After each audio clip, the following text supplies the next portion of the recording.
Good morning, everybody. And wait, did the streams go live? All right. So, what's going on, guys? We are live. So, this one is called Always at Bottom. So, hi, guys. My name is Donnie Rouse, and you are listening to the podcast One Life, Always at Bottom. There's a saying in the personal development world that says, new level, new devil, or different level, different devil.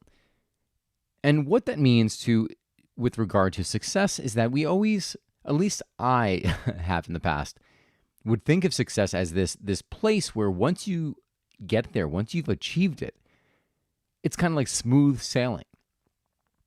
But if you ask anyone who has achieved success in a certain level, while there may be some certainty in regards to how they were able to deal with a certain task, there's often a new set of challenges as a result of getting to that new level.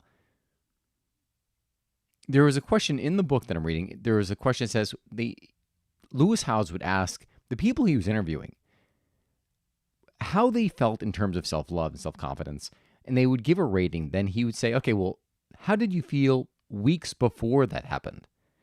And they would often score it even higher. So what happened was that success actually made them a little bit less certain. And when you look in the grand scheme of life, it's that the comfort in all of this that I'm saying is that you're always beginning, right? There's always that next step. So instead of thinking that once you get there, you would have made it and it's all going to be easy, it takes the stress off of taking those steps, taking that first step, right? Because you can't progress unless you actually start to take action towards the thing that it is you want. So let's just dissect success for a moment. What is one thing that you want that you just haven't been taking action towards? Next question is just think about what is it that has been holding you back? Why haven't you taken the action? Usually it's going to be some kind of fear. Most likely, maybe fear of what others may think as a result of you going down this new path or doing something that you know is going to light you up.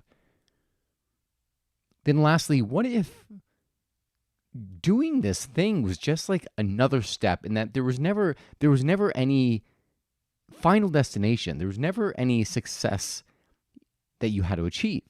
It was just a matter of taking another step, the growth, the journey of it. Many years ago, I want to say maybe it was about 2016, I had the calling to go to Nepal to hike Mount Everest's base camp.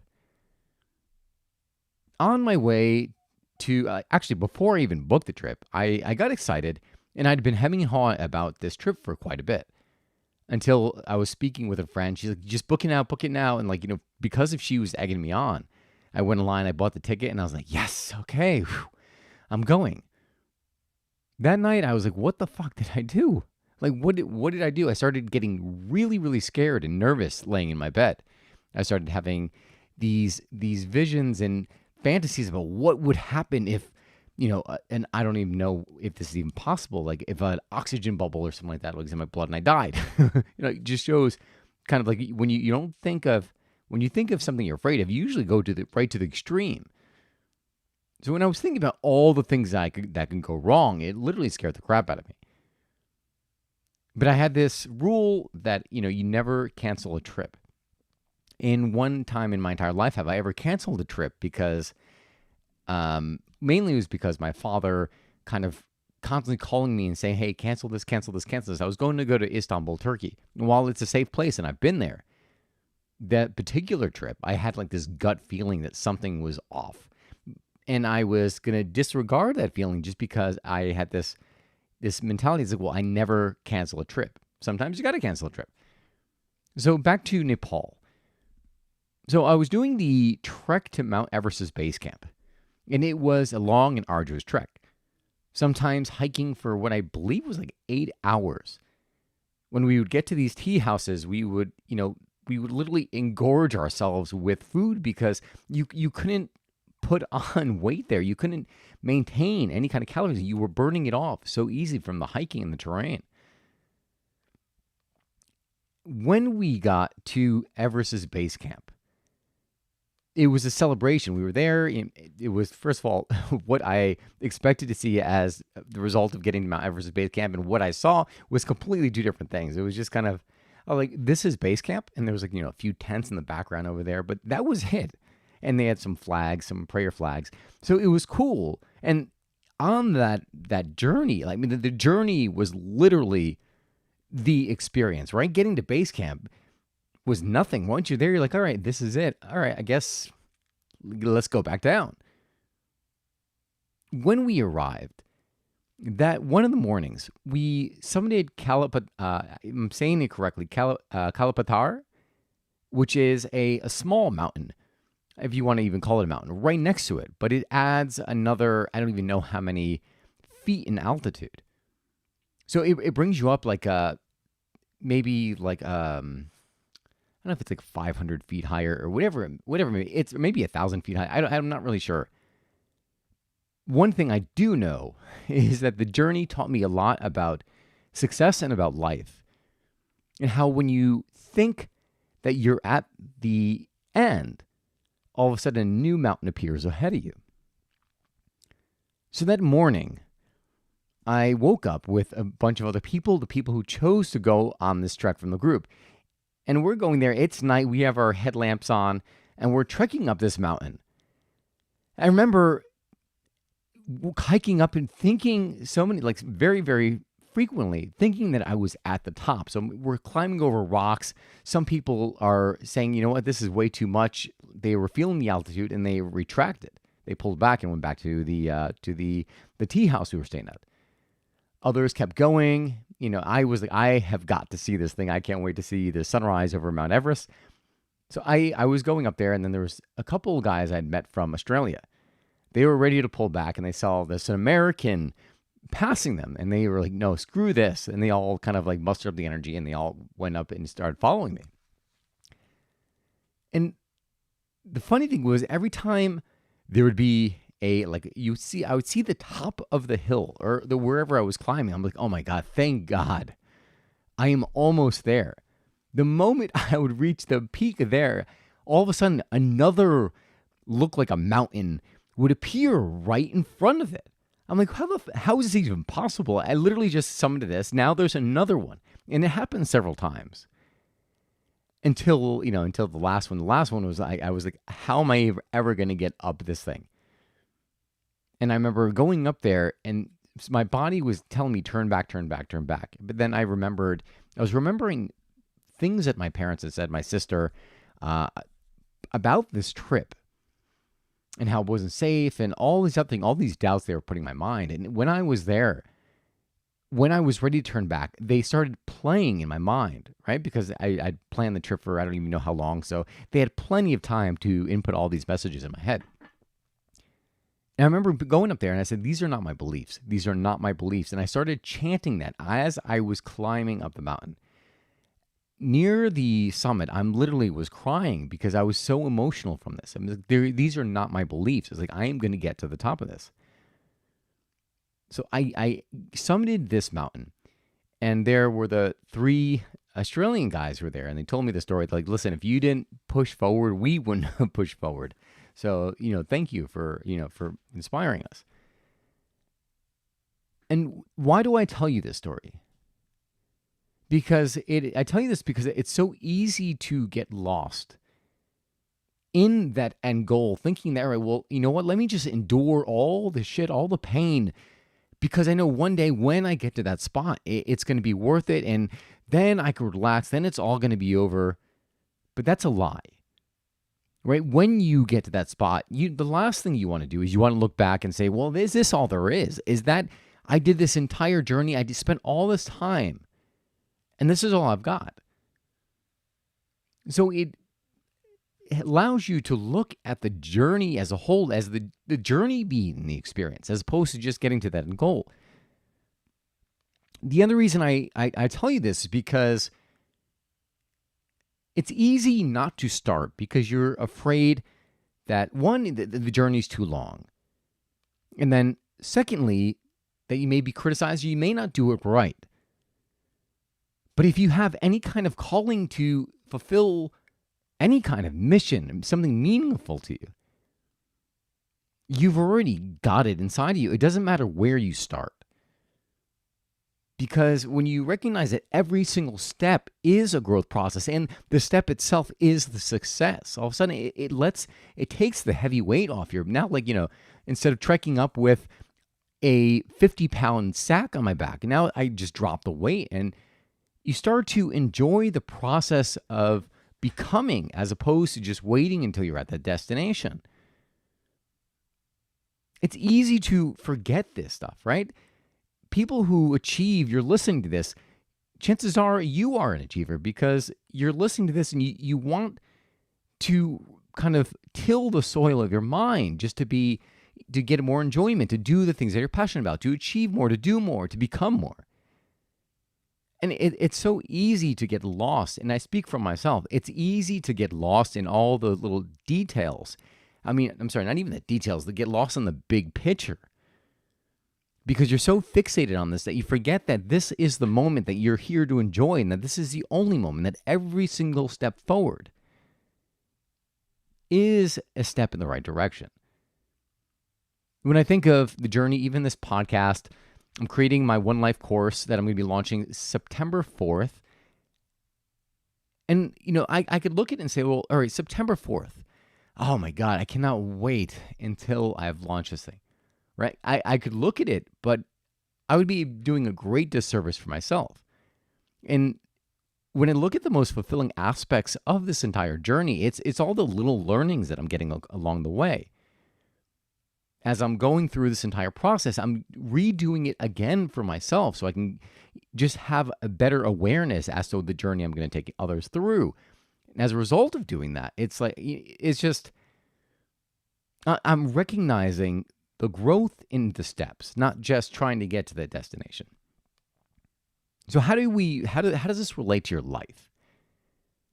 Wouldn't you agree that life is more than your work? Life is more than the day-to-day stuff. Life is more than, whatever is going on politically, whatever is going on with the climate change, and all, right? Like, there's more to it than the day-to-day. If you allow yourself to get caught up in those emotions, the distractions, pretty soon now you're on a path you don't even know where you are, and you've lost all ambition to actually take a step towards a life that you will find meaningful, fulfilling.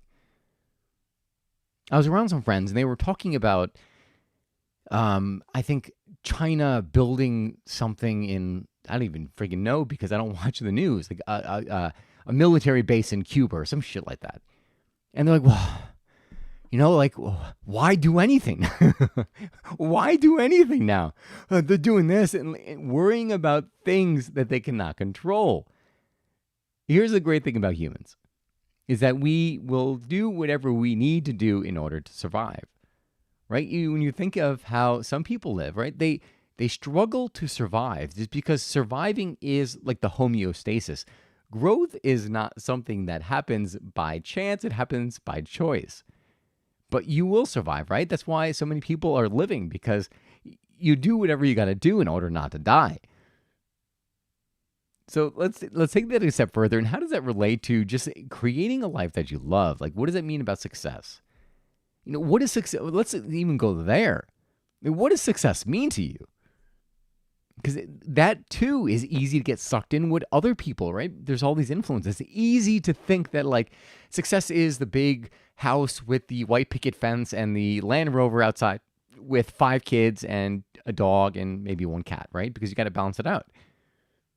Well, what does success mean to you?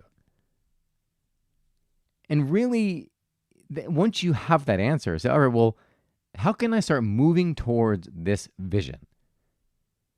And the vision of success, it's almost not enough to say, all right, well, what is it that I accept? Because every area of our life requires us to have clarity as to what it is that we're going for. And when you get very clear about that, now all of a sudden your decisions become clear. Whatever you're doing actually moves you towards or takes you away from where you want to go. So I know I threw a lot out there because, I was talking about success and how realizing that, success is the journey. Success isn't the destination. It is the journey. And how when you realize that success is always it's a never-ending journey. That may freak some people out. You realize there's nothing to be afraid of. That you can start doing whatever it is you want to do without fearing what other people will. People say something, right? Will you get criticism from others? Yes, without a doubt, right? Because anytime you're doing something different, anytime you're stepping out and doing something different from the norm, you make those people uncomfortable because they're like, oh, well, wow, they're doing this. What am I doing with my life? But here's the funny thing too. You also inspire a lot of people by going after what it is that is meaningful and makes you happy. Other people say, but wow, they're really doing that. Huh. Well, I mean, if they can do it, then surely I can do it, right? And all of a sudden now you make something that was once impossible for somebody now becomes possible because you showed them that there is a way to do it. And while they may look on TV and they may see these celebrity figures who've achieved, we'll use location freedom, right? That's one of mine. Location freedom, right? Where they're able to travel anywhere in the world and work. And they're like, wow, that doesn't seem attainable. But Jimmy here, wow, Jimmy's my neighbor and he's doing that now. He rents out his place and, he's traveling around the world, coaching people. Wow, well, I mean, we both work together at the same company. I mean, if he can do it, then surely I can, right? It just makes things possible. So that is all I wanted to give you guys today. Not all, that is what I wanted to give you guys today. So, let's do a recap. Like when you look at what it is you've been struggling at, like why have you been struggling? What has been the fear that has been driving you? Likely it's probably because of what other people may say. And then what if you just take away success out of the equation where it wasn't about success, but it was just about taking the steps, right? There was no pressure to get to a certain place by a certain time. It kind of goes counter to everything that I've been talking about in the past about life visioning and giving yourself deadlines, right? Deadlines help by just saying, okay, this is the goal. Let me aim at that target. And as long as I'm aiming at the target, I even if I undershoot or overshoot, but at least I'm making a progression towards that within a time frame. The opposite of that is saying, all right, let me move towards that target. But I don't have to do anything today, right? And all of a sudden now 50 years has gone by, hopefully not, and you're still in the same place. So looking at success and just realizing it's taking steps and not putting too much pressure on yourself to say, I have to be here and the destination and putting fear in your mind. So there's a lot I just gave you, but I hope in some way the sharing of this experience from my summit to Kala Patthar, as well as just defining what success means to you, will help ground you in your own value set and your own meaning of success so that when you go outward in the world, you're no longer chasing the glittering gold and all these other things, but you have your own innate sense of what it means to be successful and what it is that you want out of life. So if you enjoyed this podcast, please subscribe, hit that subscribe button, and share it with a friend. If you'd like to ask a question or comment, you can do so by visiting my website at www.donnyrouse.com. Again, www.donnyraus.com. There you could also sign up for my mailing list. When I release the One Life Blueprint course, it will be dropped there. So make sure you sign up if you don't want to miss a beat. And that is it. I hope you guys enjoyed this episode. Remember, you only get one life. Live it. God bless